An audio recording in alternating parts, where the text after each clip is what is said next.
চলে এলাম আপনাদের মাঝে প্রতিদিনের মতো প্রতিদিনের রান্নাবান্নার মেনু নিয়ে। তাই প্রথমে কড়াইতে গরম তেলে দিয়ে নিলাম কয়েক পিস শুকনো মরিচ, কারণ আজকে চিংড়ি মাছ দিয়ে শাকভাজি হবে। আর এইখানে নিয়েছি পেঁয়াজ কুচি, রসুন কুচি আর 3 পিস কাঁচামরিচ। আমি আমার মতো করে 1.5 চা চামচ লবণ যোগ করে নেব, চাইলে আপনার মতো করে আপনি বাড়িয়েও নিতে পারেন। আমার পেঁয়াজ রসুনগুলো বাদামি কালার হয়ে আসছে, চিংড়ি মাছগুলো যোগ করে নিব। এইখানে আমি চিংড়ি মাছ 250 গ্রামের মতো প্রায় নিয়েছি। এখানে 2 ভাগা হবে, 2 ভাগা 100 টাকা, 2 ভাগা 250 গ্রামের মতোই হবে। তাই এগুলোকে ভালো করে নেড়ে চেড়ে দেব।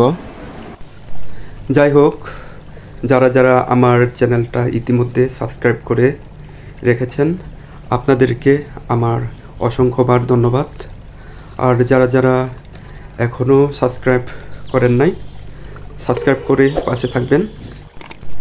আপনাদের সহযোগিতা একান্তই কাম্য।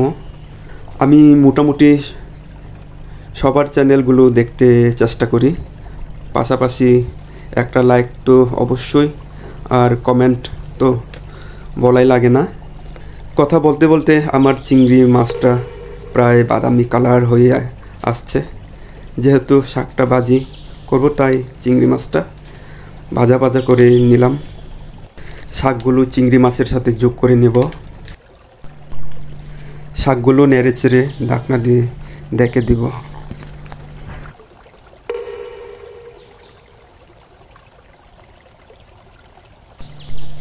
দেখুন, অনেকক্ষণ শাকটা ভাজি করার পর কত সুন্দর দেখাচ্ছে কালারটা।